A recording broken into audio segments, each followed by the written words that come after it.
ಉತ್ತರ ಕರ್ನಾಟಕಕ್ಕೆ ಹೊತ್ತು ತಂದಿರುವ ದೇವಾಲಯ. ಸರ್ವ ಧರ್ಮಗಳು ಒಂದೇ ಎಂದು ಸಾರುವ ಪುಣ್ಯ ಕ್ಷೇತ್ರವಿದು. 12 ಲಿಂಗಗಳ ದರ್ಶನವನ್ನ ಮಾಡಿಸುವ ಪಾವನ ಕ್ಷೇತ್ರ. ನೋಡಿದ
ಮುಕ್ತಿ ಮಠಕ್ಕೆ ಬನ್ನಿ, ಭಕ್ತಿಯ ಬುತ್ತಿ ತನ್ನಿ, ಶರಣು ಎನ್ನಿ ಕ್ಷೇತ್ರ ನೋಡ ಬನ್ನಿ.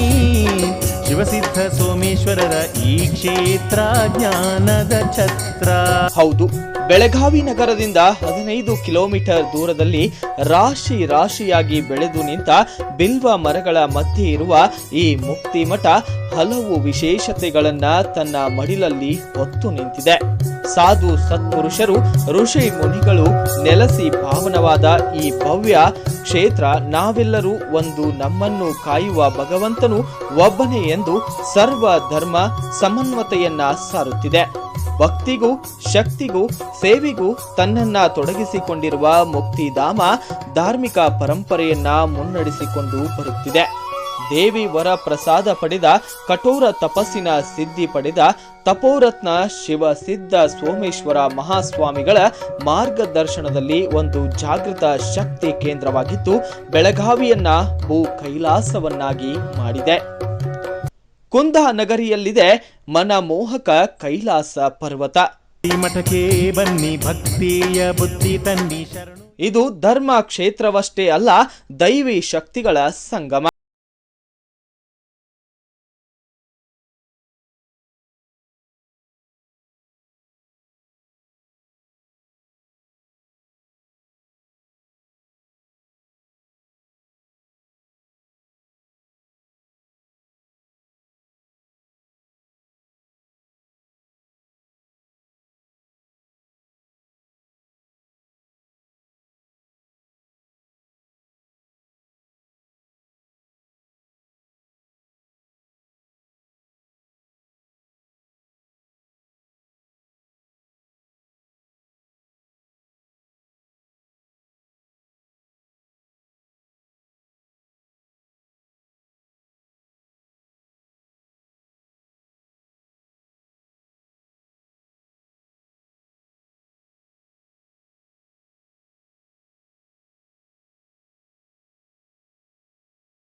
ಅಡಿಯಲ್ಲಿದ್ದರೆ ಸಿಂಹವು 11 ಅಡಿ ಎತ್ತರವಾಗಿದ್ದು ಎಲ್ಲರನ್ನೂ ತಮ್ಮತ್ತ ಆಕರ್ಷಿಸುತ್ತವೆ.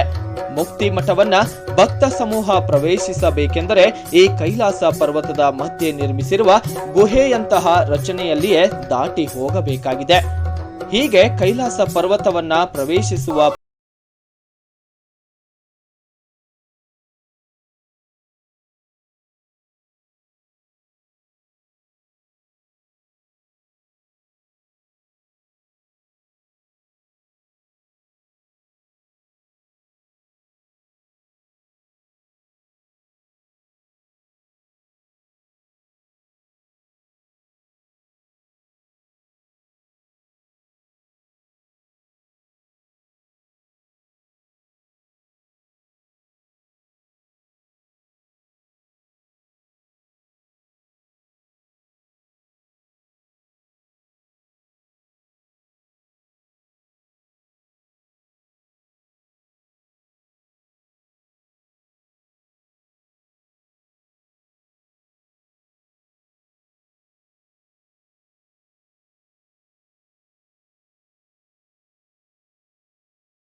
ಇದರಲ್ಲಿ ಸಾವಿರಾರು ಗುಹೆಗಳು ಕೂಡ ಆಗ್ತಾ ಇದೆ. ಇದು ಅನೇಕ ವೆಚ್ಚ ಅಂತಂದರೆ ನಮ್ಮ ಬೆಳಗಾವಿ ನಗರಕ್ಕೆ ಬಂದರೆ ಎಲ್ಲರೂ ನನ್ನ ಕೇಳ್ತಕ್ಕಂಥ ಪ್ರಶ್ನೆ ಒಂದೇ, ಇಲ್ಲಿ ನೋಡಲಿಕ್ಕೆ ಏನು ಸಿಗ್ತದ ಅಂತ. ಅದನ್ನು ನೋಡಲಿಕ್ಕೆ ಎಲ್ಲವೂ ಕೂಡ ನಮ್ಮ ಬೆಳಗಾವಿ ವೀರಶೂರರ ನಾಡು ಇದೆ. ಆ ಕಡೆ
ಮಹಾಸ್ವಾಮಿಗಳು ಪೂಜೆಗೆಂದು ಅಲ್ಲಿಗೆ ಹೋದ ಸಂದರ್ಭದಲ್ಲಿ 30ರಿಂದ 40 ವರ್ಷಗಳಿಂದ ಕೆಸರಿನಲ್ಲಿಯೇ ಮುಚ್ಚಿ ಹೋಗಿದ್ದ ಈ ಲಿಂಗಗಳನ್ನ ತೆಗೆದು ಪೂಜೆ ಅಭಿಷೇಕಗಳನ್ನ ಮಾಡಿ ಮುಕ್ತಿ ಮಠದಲ್ಲಿ ಪ್ರತಿಷ್ಠಾಪನೆ ಮಾಡಿದರು ಎಂದು ಹೇಳಲಾಗುತ್ತದೆ.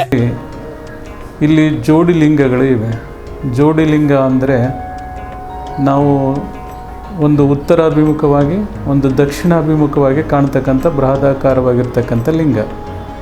ಈ ಲಿಂಗ ಏನಾಗಿತ್ತು ಅಂತಂದರೆ ಇದು ಸಾವಿರಾರು ವರ್ಷಗಳ ಇತಿಹಾಸ ಇರ್ತಕ್ಕಂಥ ಲಿಂಗಗಳಿವೆ. ಈ ಲಿಂಗ ಇಡ್ಕಲ್ ಡ್ಯಾಮ್ ಜಲಾಶಯ ಕಟ್ಟತಕ್ಕಂಥ ಸಂದರ್ಭದಲ್ಲಿ ಆ ನೀರಿನಲ್ಲಿ 30 ಅಡಿ ಮತ್ತು ಕೆಸರಿನಲ್ಲಿ 15 ಅಡಿ ಒಳಗಡೆ ಮುಳುಗಿತ್ತು ಲಿಂಗ ಇದು. ಆ ಮುಳುಗಿರ್ತಕ್ಕಂಥ ಲಿಂಗಗಳನ್ನು ನಾವು ಪೂಜೆಗೆ ಹೋದಾಗ ಅವು ಪೂಜೆ ಪುನಸ್ಕಾರ ಇಲ್ಲದೆ 30-40 ವರ್ಷಗಳಿಂದ ಹಾಗೆ ಇರತಕ್ಕಂಥ ಲಿಂಗಗಳನ್ನು ಅವುಗಳನ್ನು ಸ್ಥಾಪಿಸಿ ಅವಕ್ಕೆ ಪುನರ್ ಅಭಿಷೇಕ ಮಾಡಿಸಿ ಪುನರ್ ಪ್ರತಿಷ್ಠಾಪನೆ ಮಾಡಿಸಿ ಆ ಲಿಂಗಗಳ ಮಹಾತ್ಮೆ ಏನು ಅಂತಂದರೆ ಒಂದು ಉತ್ತರಾಭಿಮುಖ ಒಂದು ದಕ್ಷಿಣಾಭಿಮುಖ. ಇನ್ನು ಇಲ್ಲಿಗೆ ಬರುವ ಭಕ್ತರು ಈ ಜೋಡಿ ಲಿಂಗಗಳ ದರ್ಶನ ಮಾಡಿ ತಮಗೆ ಬೇಕಾದ ಕೋರಿಕೆಯನ್ನ ಸಲ್ಲಿಸಿ ಅವುಗಳ ಮೇಲೆ ಬಿಲ್ವ ಪತ್ರೆಯನ್ನೇರಿಸಿದರೆ ಎಲ್ಲಾ ಕಷ್ಟಗಳು ನಿರ್ಮೂಲನೆಯಾಗುತ್ತವೆ. ಇನ್ನು ಜೋಡಿ ಲಿಂಗಗಳನ್ನು ಏಕಕಾಲಕ್ಕೆ ಪ್ರದಕ್ಷಿಣೆ ಮಾಡಿದರೆ ಕಾಶಿ ಮತ್ತು ರಾಮೇಶ್ವರ ತೀರ್ಥಯಾತ್ರೆಯ ಪುಣ್ಯ ಲಭಿಸುತ್ತದೆ ಎನ್ನುವುದು ಇಲ್ಲಿಯ ಪ್ರತೀತಿಯಾಗಿದೆ. ಆ ಲಿಂಗಗಳ ಮಹಾತ್ಮೆ ಏನು ಅಂತಂದರೆ ಒಂದು ಉತ್ತರಾಭಿಮುಖ ಒಂದು ದಕ್ಷಿಣಾಭಿಮುಖ, ಒಂದು ಕಾಶಿ ಮತ್ತು ಒಂದು ರಾಮೇಶ್ವರ. ಅಂದರೆ ಇವತ್ತು ದುಡ್ಡು ಇದ್ದವರು ಕಾಶಿ ರಾಮೇಶ್ವರ ದರ್ಶನ ಮಾಡಿ ಬರ್ಬೋದು. ಆದರೆ ದುಡ್ಡು ಇರತಕ್ಕಂಥ ಬಡವರು ಅವರು ಯಾರೇ ಪಾಪ ಅವರಿಗೆ ಕಾಶಿಗೆ ಹೋಗ್ಲಿಕ್ಕೆ ಆಗೋದಿಲ್ಲ, ರಾಮೇಶ್ವರಕ್ಕೆ ಹೋಗ್ಲಿಕ್ಕೆ ಆಗೋದಿಲ್ಲ. ಅವರು ಶಿವನ ಬಗ್ಗೆ ಚಿಂತನೆಯನ್ನು ಮಾಡಿ ಒಂದು ಬಿಲ್ವಪತ್ರೆಯನ್ನು ಶಿವಲಿಂಗದ ಮೇಲೆ ತ್ರಿದಲಂ ತ್ರಿಗುಣಾಕಾರಂ ತ್ರಿನೇತ್ರಂಚ ತ್ರಿಯಾಯುಧಂ ತ್ರಿಜನ್ಮ ಪಾಪ ಸಂಹಾರಂ ಏಕಬಿಲ್ವಂ ಶಿವಾರ್ಪಣಂ, ಒಂದು ಬಿಲ್ವಪತ್ರೆ ಶಿವನ ಮೇಲೆ ಇಟ್ಟರೆ ಅದು ಆ 3 ಜನ್ಮಗಳ ಪಾಪ ಕಳೀತದೆ ಅನ್ನೋ ಒಂದು ದೃಷ್ಟಿಯಿಂದ ಅದು ಏಕಕಾಲದಲ್ಲಿ ಪ್ರದಕ್ಷಿಣೆ ಮಾಡಿದರೆ ಕಾಶಿ ಮತ್ತು ರಾಮೇಶ್ವರಕ್ಕೆ ಹೋಗಿ ಬಂದಿರತಕ್ಕಂಥ ಪುಣ್ಯ ಅವರಿಗೆ ಸಿಗ್ತದ ಅನ್ನೋ ದೃಷ್ಟಿಯಿಂದ ಶ್ರೀ ಕ್ಷೇತ್ರದಲ್ಲಿ ಜೋಡಿಲಿಂಗಗಳನ್ನು ಸ್ಥಾಪಿಸಲಾಗಿದೆ. ಅಲ್ಲಿಂದ ಮುಂದೆ ಸಾಗಿದರೆ ಕುಸೂರಿ ಕಲೆಯಲ್ಲಿ ನಿರ್ಮಿಸಲ್ಪಟ್ಟಿರುವ ಸುಂದರ ಮಂದಿರ ಎಲ್ಲರನ್ನೂ ತನ್ನತ್ತ ಸೆಳೆಯುತ್ತದೆ. ಮಂದಿರದ ಗೋಪುರದ ಮೇಲೆ ಆಕರ್ಷಣೀಯ ಶಿಲ್ಪಕಲೆಯನ್ನ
ಹೇಗೆ ಖುಷಿಯ ಸಾಗರದಲ್ಲಿ ಮುಳುಗುತ್ತದೆಯೋ ಹಾಗೆ ದೇವಿಯ ಮೂರ್ತಿಯನ್ನು ನೋಡಿದ ಪ್ರತಿಯೊಬ್ಬರು ಭಕ್ತಿ ಸಾಗರದಲ್ಲಿ ಮಿಂದೇಳುತ್ತಾರೆ.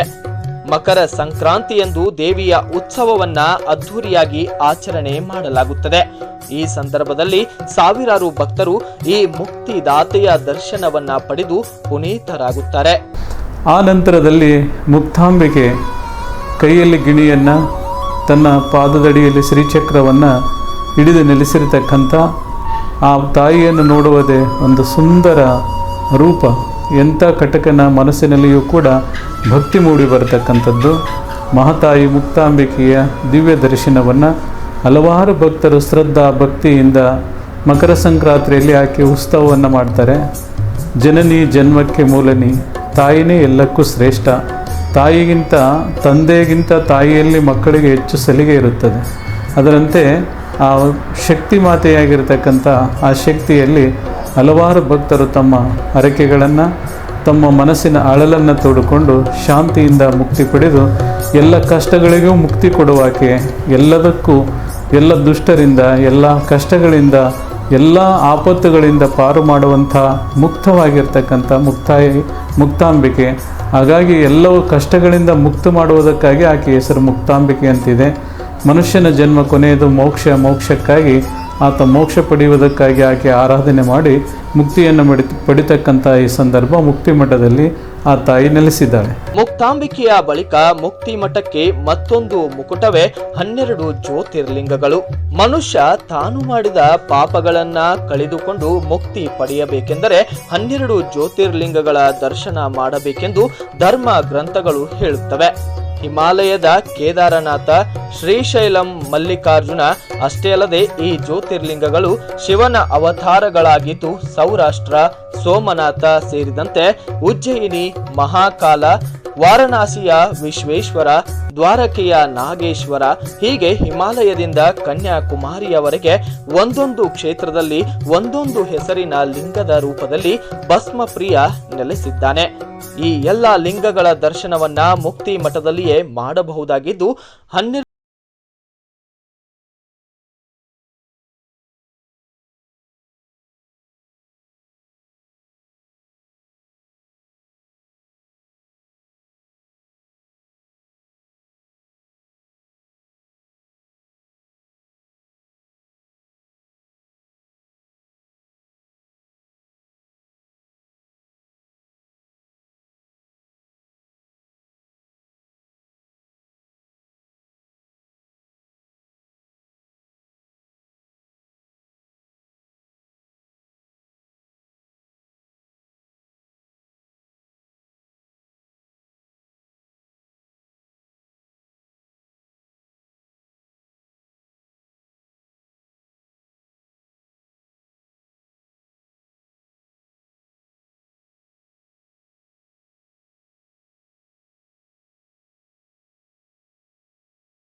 ನೀನೇ ಅರಿಯಬೇಕು ಎಂಬ ಸಂದೇಶವನ್ನ ಈ ಕೈಲಾಸ ಮಂದಿರ ಸಾರುತ್ತದೆ.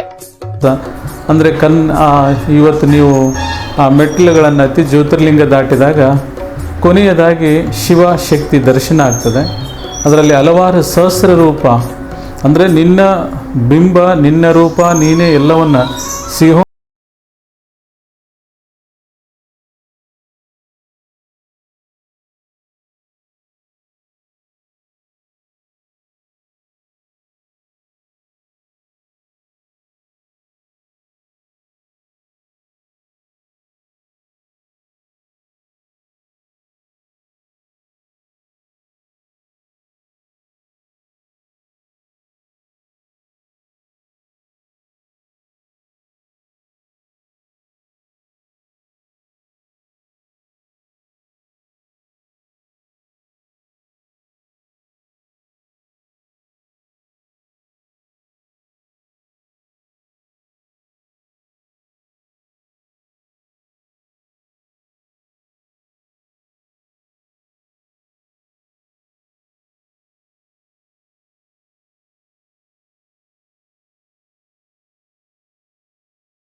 ಇಂದ ಉದಯಿಸಿರ್ತಕ್ಕಂಥ ಆ ಪುಣ್ಯ ಪುರುಷರು ಶಿವಮತವನ್ನು ನೆಲೆಗೊಳಿಸಿ ಅಗಸ್ತ್ಯ ಮಹರ್ಷಿಗೆ ಶಿವಸಿದ್ಧಾಂತ ಶಿಖಾಮಣಿಯನ್ನು ಬೋಧನೆ ಮಾಡಿರ್ತಕ್ಕಂಥ ಪರಮ ಪುರುಷರ ಒಂದು ಶಿವನ ದರ್ಶನವನ್ನು ಅವರು ಶಿವಮತವನ್ನು ಸ್ಥಾಪಿಸಿರ್ತಕ್ಕ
ಯಾರೇ ಬೇಕಾದರೂ ಇಲ್ಲಿ ಮೂರ್ತಿಗಳ ಪ್ರತಿಷ್ಠಾಪನೆ ಮಾಡಬಹುದಾಗಿದೆ.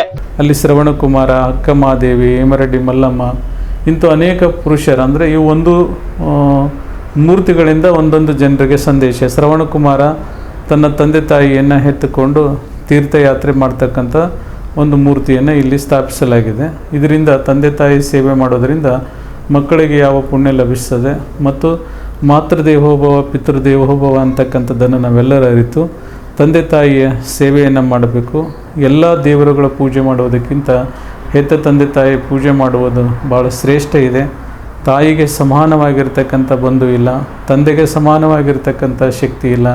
ಹಾಗಾಗಿ ನಾವು ತಂದೆ ತಾಯಿಯನ್ನು ಇರುವಾಗ ಅವರನ್ನು ಅತಿ ಗೌರವದಿಂದ ಇವತ್ತು ನಾವು ಸ್ಥಾಪಿಸಿರ್ತಕ್ಕಂಥ ಗಣೇಶನು ಕೂಡ ಶಿವಪಾರ್ವತಿಯರ ಮಗನೇ. ಆ ಶಿವಪಾರ್ವತಿಯರ ಮಗ. ಆಮೇಲೆ ಶಿವನ ವಿನೋದಕ್ಕಾಗಿ ಶಿವಪಾರ್ವತಿಯರು ಹೇಳ್ತಾರೆ, ನೀವು ಯಾರು ಈ ಪ್ರಪಂಚವನ್ನು ಸುತ್ತುವರೆದು ಬರ್ತೀರೋ ಅವರಿಗೆ ಮೊದಲು ನಿಮಗೆ ಲಗ್ನವನ್ನು ಮಾಡ್ತೀವಿ ಅಂದಾಗ ಆಮೇಲೆ ಕುಮಾರಸ್ವಾಮಿ ನವಿಲನ್ನು ಏರಿ ಈ ಭೂಮಿಯನ್ನು ಸುತ್ತಲಿಕ್ಕೆ ಹೋಗ್ತಾನೆ. ಆಗ ಗಣೇಶ ತನ್ನ ತಂದೆ ತಾಯಿಯನ್ನು ಕೂಡಿಸಿ ಕೈಲಾಸವನ್ನು 7 ಸುತ್ತು ಸುತ್ತಿ ಅವರಿಗೆ ನಮಸ್ಕಾರ ಮಾಡಿ, ಅಮ್ಮ ಅಪ್ಪ ನಾನು ಈ ಎಲ್ಲ ಜಗತ್ತನ್ನು ಸುತ್ತಿ ಬಂದೆ ಅಂತ ಹೇಳ್ತಾನೆ. ಆಗ ತಂದೆ ತಾಯಿ ಕೇಳ್ತಾರೆ, ಅಪ್ಪ ನೀನೇ ಇಲ್ಲೇ ಇದ್ದುಕೊಂಡು ನಮಸ್ಕಾರ ಮಾಡ್ತಾ ಇದ್ದೀಯಾ, ನೀ ಯಾವಾಗ ಈ ಪೃಥ್ವಿಯನ್ನೆಲ್ಲ ತಿರುಗಿ ಬಂದಿ? ಈ ಜಗತ್ತಿಗೆ ವಾಗರ್ಥೋ ಇವ ಸಂಪೃಕ್ತೋ ವಾಗರ್ಥೋ ಪ್ರತಿಪತ್ತಿ ಜಗತ್ತೋ ಪಿತರೋ ಒಂದೇ ಪಾರ್ವತಿ ಪರಮೇಶ್ವರನ್. ಜಗತ್ತಿಗೆ ತಂದೆ ತಾಯಿನೇ ದೇವರು. ನಿಮ್ಮನ್ನು ಬಿಟ್ಟು ಬ್ರಹ್ಮಾಂಡವಿಲ್ಲ, ಬ್ರಹ್ಮಾಂಡ ಬಿಟ್ಟು ನೀವಿಲ್ಲ. ನಿಮ್ಮನ್ನು ಸುತ್ತಾಕಿದಾಗ ಇಡೀ ಪ್ರಪಂಚವನ್ನೇ ನಾನು ಸುತ್ತಾಕಿದೆ ಅಂತ ಹೇಳ್ತಾನೆ. ಹಾಗಾಗಿ ಆತನ ಬುದ್ಧಿ ಮತ್ತು ಜಾಣ್ಮೆಗೆ ಮೆಚ್ಚಿ ಮೊದಲು ಪೂಜೆ ಕೊಟ್ಟು ಆತನಿಗೆ ಲಗ್ನ ಆಗ್ತದೆ.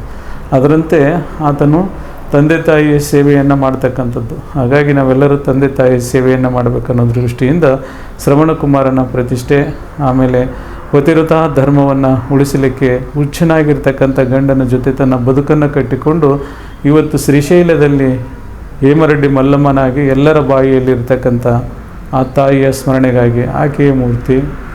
ಇಂತೂ ಅನೇಕ ಬೇಡರ ಕಣ್ಣಪ್ಪ ತನ್ನ ಭಕ್ತಿ ಹೀಗೆ ಇರಬೇಕು, ಹಾಗೆ ಮಾಡಬೇಕು, ಅಭಿಷೇಕ ಮಾಡಿದರೆ ಶಿವ ಒಲಿತನ ಇಲ್ಲ. ಮನುಷ್ಯನಿಂದ ಏನು ಮಾಡಿದರೂ ಕೂಡ ತನ್ನ ಆ ಶಿವನಿಂದ ರಕ್ತ ಬರ್ತಕ್ಕಂಥ ಕಣ್ಣಿನಲ್ಲಿ ತನ್ನ ಕಣ್ಣನ್ನೇ ಕಿತ್ತಿಟ್ಟುಕೊಂಡು ಪರಮೇಶ್ವರನನ್ನು ಒಲಿಸಿ ಸಾಕ್ಷಾತ್ಕಾರ ಮಾಡಿಕೊಂಡಂಥ ಬೇಡರ ಕಣ್ಣಪ್ಪನ ಮೂರ್ತಿ, ಕನಕದಾಸರ ಮೂರ್ತಿ. ಕೃಷ್ಣ ಇವರು ಯಾರು ಬಿಡಲಿಲ್ಲ, ಜಾತಿ ಭೇದಗಳನ್ನು ಮಾಡ್ತಾ ಕೃಷ್ಣನ ಗರ್ಭಗುಡಿಯಲ್ಲಿ ನೀನು ಪ್ರವೇಶ ಇಲ್ಲ ಅಂತ ಕನಕದಾಸರನ್ನು ಹೊರಗಾಕಿದಾಗ ಆ ದೇವರು ಕೂಡ ಆತನ ಭಕ್ತಿಗೆ ಕರಗಿ ಆ ಕಟ್ಟಿರುವ ಗೋಡೆಯನ್ನು ಸೀಳಿಕೊಂಡು ಇವತ್ತಿಗೂ ಕೂಡ ಕನಕಕಿಂಡಿ ಅಂತ ಕರೀತಾರೆ. ಆ ಕೃಷ್ಣ ಪರಮಾತ್ಮನ ಕೂಡ ದರ್ಶನ ಕೊಟ್ಟಿರೋದ್ರಿಂದ ಇಂತೂ ಅನೇಕ ಉದಾಹರಣೆಗಳಿವೆ. ಕನಕದಾಸರ ಮೂರ್ತಿ, ಸತ್ಯ ಸಾಯಿಬಾಬಾ. ಸಾಯಿಬಾಬಾ ಅಂದರೆ ಶಿರಡಿಯಲ್ಲಿರ್ತಕ್ಕಂಥ ಸಾಯಿಬಾಬಾ. ಆ ಸಾಯಿಬಾಬಾನ ಮೂರ್ತಿ ಕೂಡ ಇವತ್ತು ಇಲ್ಲಿದೆ.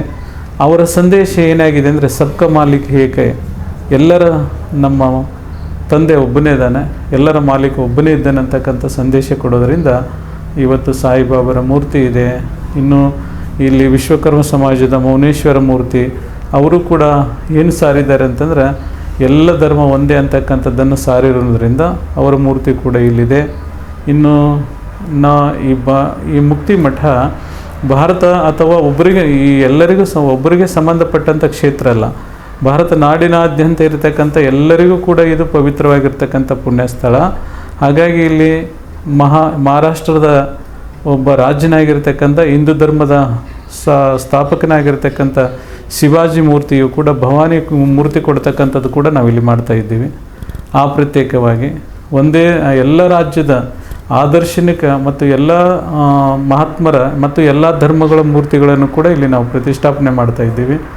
ಯಾರು ತಮ್ಮ ಇಚ್ಛೆಯಿಂದ ಯಾವುದೇ ಮೂರ್ತಿ ಮಾಡಿಸಿದರೂ ಕೂಡ ಈ ಮುಕ್ತಿ ಮಠ ಎಲ್ಲರಿಗೂ ಕೂಡ ಮುಕ್ತವಾಗಿರ್ತಕ್ಕಂಥ ಸ್ಥಳ ಇದು. ಹಾಗಾಗಿ ಇಲ್ಲಿ ಎಲ್ಲ ಸರ್ವಧರ್ಮಗಳ ಮೂರ್ತಿಯನ್ನು ಕೂಡ ಪ್ರತಿಷ್ಠಾಪಿಸ್ತದೆ. ಹಾಗಾಗಿ ಎಲ್ಲ ಸಮಾಜದ ಬಾಂಧವರಿಗೆ ಕರೆ ಕೊಡ್ತದೆ, ಅವರವರು ಮೂರ್ತಿಗಳನ್ನು ಕೂಡಿಸ್ಕೊಳ್ಳಿಕ್ಕೆ ಯಾವುದೇ ಅಭ್ಯಂತರ ಇಲ್ಲ. ಮುಕ್ತಿ ಮಠದ ಪೀಠಾಧಿಪತಿ ಕಠೋರ ತಪಸ್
ಮುಕ್ತಿ ಮಠದ ಪವಾಡಕ್ಕೆ ಸಾಕ್ಷಿಯಾಯಿತು ಅದೊಂದು ಕಠೋರ ತಪಸ್ಸು.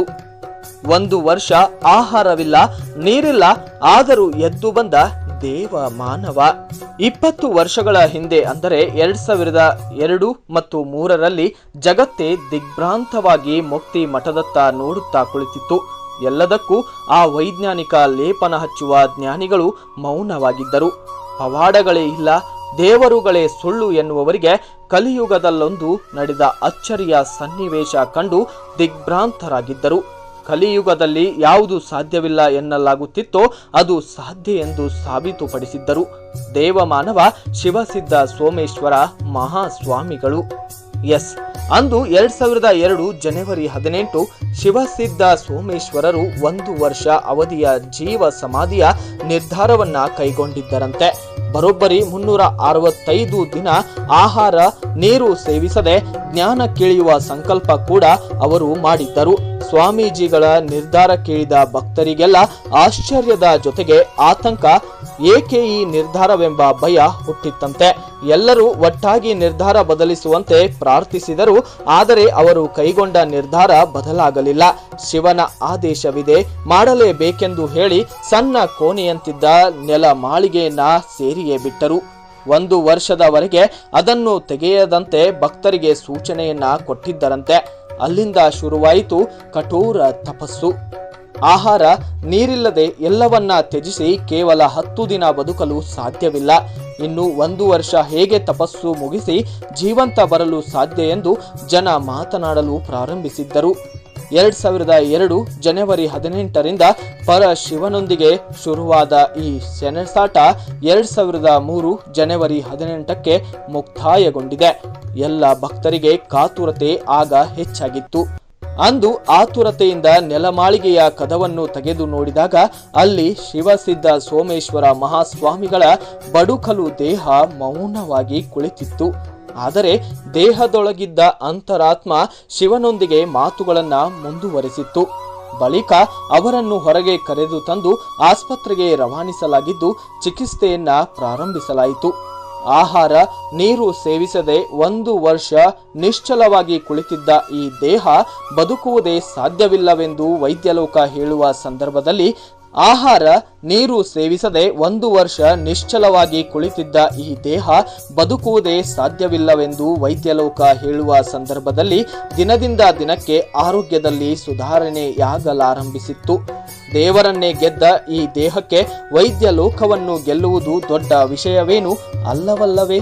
ಇಲ್ಲಿ 2002ರಿಂದ 2003ರಲ್ಲಿ ಶಿವನ ಅಪ್ಪಣೆಯಂತೆ ಅಥವಾ ನಮ್ಮ ಮನಸ್ಸಿನ ಒಂದು ದೃಢ ಸಂಕಲ್ಪದಿಂದ 1 ವರ್ಷ ಪರ್ಯಂತವಾಗಿ ಅನುಷ್ಠಾನವನ್ನು ಕೈಗೊಂಡಿದ್ವಿ. ಅದು ಭೂ ಸಮಾಧಿಯ ಒಂದು ಸ್ಥಿತಿಯಲ್ಲಿ ಇತ್ತು. ಆಗ ಬಂದು ಉಳಿದರೆ ಅದು ಶಿವನಿಚ್ಛೆ, ಇಲ್ಲದಿದ್ದರೆ ಶಿವನಿಚ್ಛೆ ಅಂತಕ್ಕಂಥ ಸಂಕಲ್ಪದಿಂದ ಅದು ಎಲ್ಲ ಲಕ್ಷಾಂತರ ಜನರು ಆ ಸಂದರ್ಭ ನೋಡಿರ್ತಕ್ಕಂಥವರಾಗಿದ್ದಾರೆ. ಕೊನೆ ಗಳಿಗೆಯಲ್ಲಿ ಕೇವಲ 35 kg ಮಾತ್ರ ವೇಟ್ ಉಳಿದಿತ್ತು. ಎಲ್ಲ ಎಲುವು, ಈ ಉಗುರುಗಳು ಎಲ್ಲ ಮೈಮೇಲಿನ ಚರ್ಮ ಕೂಡ ಹಿಂಗೆ ಒಂದು ಸ್ವಲ್ಪ ಕೆತ್ತಿದಾಗೆ ಆಗ್ತಿತ್ತು. ಅಂಥ ಪರಿಸ್ಥಿತಿಯಲ್ಲಿ ಕೆಲವರು ಹೇಳಿದರು, ಇನ್ನು ಉಳಿಯೋದಿಲ್ಲ, ಬದುಕೋಕ್ಕೆ ಸಾಧ್ಯನೇ ಇಲ್ಲ ಅಂಥೇಳಿ ವೈದ್ಯ ಎಲ್ಲರೂ ಕೂಡ ಡಾಕ್ಟರ್ಗಳು ಕೂಡ ಹೇಳಿದರು. ಕಲಿಯುಗದಲ್ಲಿಯೂ ತಪಸ್ಸು ಸಾಧ್ಯ ಎಂದು ಶ್ರೀಗಳು ಸಾಬೀತುಪಡಿಸಿ ಭಕ್ತರ ಪಾಲಿಗೆ ದೇವರಾಗಿದ್ದಾರೆ. ಇಂದಿಗೂ ಇಲ್ಲಿರುವ ನೆಲಮಹಡಿಯ ಕೋಣೆ ಮತ್ತು ಕೋಣೆಯಲ್ಲಿರುವ ದೇವಿಯ ಮೂರ್ತಿ ಹಾಗೂ ತಪಸ್ಸಿಗೆ ಕುಳಿತ ಪೀಠ ಅಂದು ನಡೆದ ದೈವಿ ಚಮತ್ಕಾರಕ್ಕೆ ಸಾಕ್ಷಿಯಾಗಿ ನಿಂತಿವೆ. ತಪಸ್ಸು ಸಿದ್ಧಿಯ ನಂತರ ಸಮಾಜದ ಒಳಿತಿಗಾಗಿ ಶ್ರೀಗಳು ಶ್ರಮಿಸುತ್ತಿದ್ದು, ಕಷ್ಟ ಎಂದು ಬಂದ ಭಕ್ತರ ಸಂಕಷ್ಟಗಳನ್ನ ಪರಿಹರಿಸುವ ಕೆಲಸ ಮಾಡುತ್ತಿದ್ದಾರೆ. ಭಕ್ತಿಯಿಂದ ಕರೆದರೆ ಓ ಎನ್ನನೆ ಶಿವನು ಎಂಬ ನಾಣ್ಣುಡಿಯಂತೆ ಭಕ್ತಿ ಹೊತ್ತು ಬಂದ ಜನರು ಸಮಸ್ಯೆಗಳಿಂದ ಮುಕ್ತರಾಗಿ ದೇವರ ದರ್ಶನದಿಂದ ಸುಖದ ಜೀವನ ನಡೆಸುತ್ತಾರೆ.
ಭಕ್ತರು ಅದೇ ತರನ ಮಾಡ್ಕೊಳ್ಳಿ. ಅದು ವಸ್ತು ನಾ ಕಣ್ಣಾರ ನೋಡಿದ್ದೇನೆ. ಭಕ್ತರು ಸಮಸ್ಯೆ ಬಂದಿದ್ದವರು ಬಹಳ ಮಂದಿ ಹಿಡಿದಿದೆ, ಪರಿಹಾರ ಆಗಿದೆ.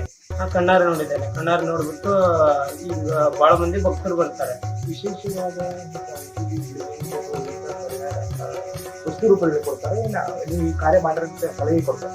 ಸ್ಟಾರ್ಟಿಂಗ್ ಸ್ವಲ್ಪ ದಿನ ಕೊಡ್ತಿದ್ರು, ಆಮೇಲೆ ಅದನ್ನ ಯಾಕೆ ಬಂದ್ ಮಾಡಿದ್ರಂದ್ರೆ ಬಹಳ ದರ್ಶನಕ್ಕೆ ಮಾತ್ರ ನಮಗ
ಹೊತ್ತಿದ್ದಾರೆ. ಸುತ್ತಮುತ್ತಲಿನ ಗ್ರಾಮಸ್ಥರು ವೃದ್ಧಾಪ್ಯದಲ್ಲಿರುವ ಮತ್ತು ಹಾಲು ನೀಡದಂತಹ ಗೋವುಗಳನ್ನ ಇಲ್ಲಿಗೆ ತಂದು ಬಿಟ್ಟು ಹೋಗುತ್ತಾರೆ. ಅಂತಹ ಎಲ್ಲಾ ಗೋವುಗಳನ್ನ ಗೋಶಾಲೆಯಲ್ಲಿ ರಕ್ಷಣೆ ಮಾಡಲಾಗುತ್ತಿದ್ದು, ಭಕ್ತರು ಮಠಕ್ಕೆ ಕಳುಹಿಸುವ ಮೇವು, ಹೊಟ್ಟನ್ನ ಅವುಗಳ ಆಹಾರಕ್ಕೆ ಬಳಸಲಾಗುತ್ತಿದ್ದು, ಶ್ರೀಮಠದಿಂದಲೂ ಮೇವನ್ನ ಖರೀದಿಸಿ ಸಂಗ್ರಹ ಮಾಡಿ ಗೋವು ಪಾಲನೆಯ ಕೆಲಸವನ್ನ ಮಾಡಲಾಗುತ್ತಿದೆ. ಗೋಶಾಲೆಯು ಕೂಡ ಇದೆ. ಗೋ ಅಂತಂದರೆ ನಮ್ಮ ಭಾರತದಲ್ಲಿ ಗೋವಿಗೆ ಇರುವಂಥ ಮಹತ್ವ ಮತ್ತಾವುದಕ್ಕೂ ಕೊಟ್ಟಿಲ್ಲ ಅಂತ ನನಗನ್ನಿಸ್ತಾ ಇದೆ. ಧರಿಸ್ತಕ್ಕಂಥ ವಿಭೂತಿ ಕೂಡ ಅದು ಗೋಮಯವಾಗಿರ್ತಕ್ಕಂಥದ್ದು. ಗೋಮಾತೆಯ ಭಸ್ಮವನ್ನೇ ನಾವೆಲ್ಲರೂ ಇವತ್ತು ಧರಿಸ್ಕೊಳ್ತಾ ಇದ್ದೀವಿ. ಅನೇಕ ದೇವರುಗಳಿಗೆ ಗೋ ಕ್ಷೀರದಿಂದಲೇ ಅಭಿಷೇಕ ಮಾಡ್ತಾರೆ ಇವತ್ತು. ಹಾಗಾಗಿ ಗೋಮಾತೆಯನ್ನು ಈ ಮಠದಲ್ಲಿ ಅನೇಕ ಗೋವಿಗೆ ತಾಯಿಯ ಸ್ಥಾನವನ್ನು, ಅಥವಾ ಈ ಭಾರತ ದೇಶದಲ್ಲಿ ಎಲ್ಲರೂ ಕೂಡ ಆ ತಾಯಿಗೆ ಅತ್ಯಂತ ವಿಶೇಷವಾಗಿರ್ತಕ್ಕಂಥ ಸ್ಥಾನವನ್ನು ನೀಡಿದ್ದಾರೆ. ನಿತ್ಯ ಗೋಪೂಜೆ ಆಗುವ ಒಂದು ಉದ್ದೇಶದಿಂದ ಇಲ್ಲಿ ಗೋಮಾತೆಗಳನ್ನು ಕೂಡ ಸಾಕಲಾಗಿದೆ.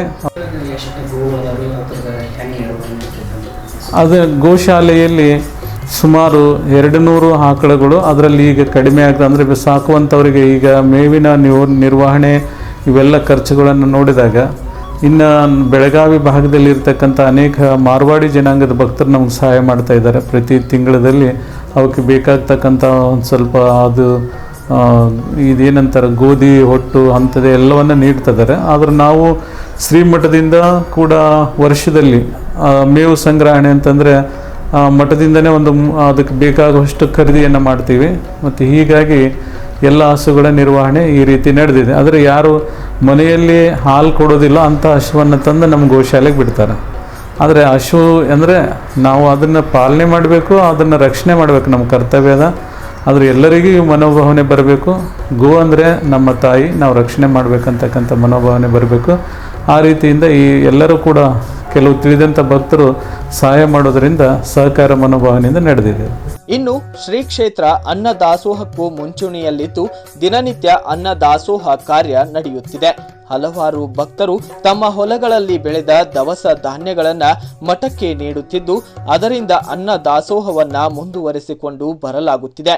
ಮುಕ್ತಿ ಮಠದ ದರ್ಶನಕ್ಕೆ ಬರುವ ಭಕ್ತರು ಅನ್ನ ಸಂತರ್ಪಣೆ ಮಾಡಿ ಸಂತೃಪ್ತಿಯಿಂದ ಮುನ್ನಡೆಯುತ್ತಾರೆ. ಇನ್ನು ಈ ಭಾಗದ ಬಡವರಿಗೆ ಶುಭ ಸಮಾರಂಭಕ್ಕೆ ಅನುಕೂಲವಾಗಲಿ ಎಂಬ ದೃಷ್ಟಿಯಿಂದಾಗಿ ಕಲ್ಯಾಣ ಮಂಟಪವನ್ನ ನಿರ್ಮಿಸಲಾಗಿದ್ದು, ಬೃಹದಾಕಾರದ ಮಂಟಪವನ್ನ ನಿರ್ಮಿಸಲಾಗಿದೆ. ಹಾಗಾಗಿ ಮತ್ತೆ ಕಲ್ಯಾಣ ಮಂಟಪ ಎಲ್ಲರಿಗೂ ಕೂಡ ಅನುಕೂಲವೇ ಒಂದು ದೃಷ್ಟಿಯಿಂದ ಬಡವರಿಗೂ ಕೂಡ ಮತ್ತು ಈ ಭಾಗದ ಎಲ್ಲ ಜನತೆಗೂ ಕೂಡ ಒಂದು ಒಳ್ಳೆ ಕಾರ್ಯಕ್ರಮಗಳನ್ನು ನಡೆಸಿಕೊಂಡು ಹೋಗಲಿಕ್ಕೆ ಕಲ್ಯಾಣ ಮಂಟಪವು ಕೂಡ ನಿರ್ಮಾಣ ಆಗ್ತಾ ಇದೆ.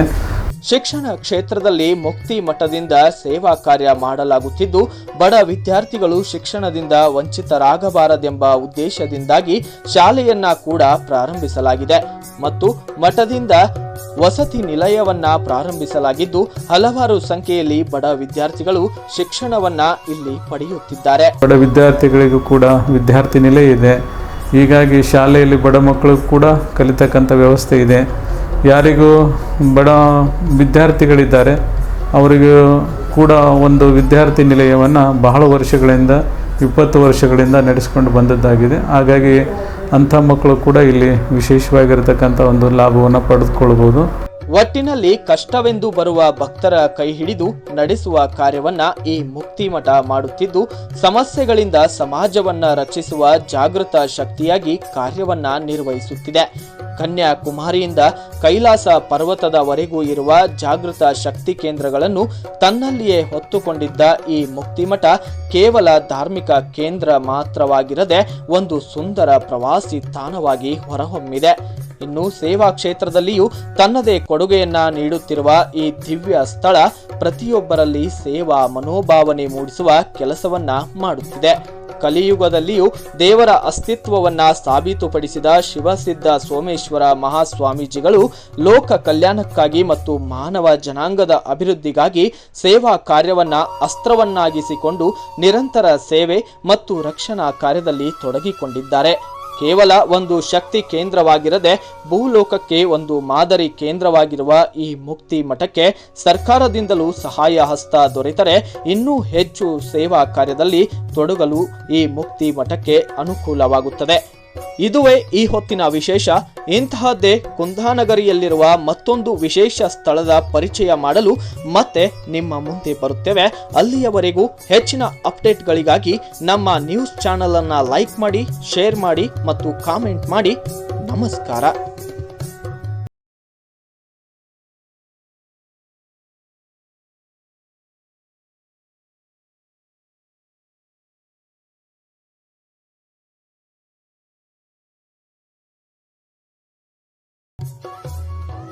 Thanks for watching. Read, discuss and debate with editor Dr. Yan Prashant Rao. Wanted reporters in print, digital and visual media for Bharat Vaibhav Daily Newspaper, BV News Channel and BV Fast Web News from all the talukas of Karnataka. If interested, send your resume to 9482633333.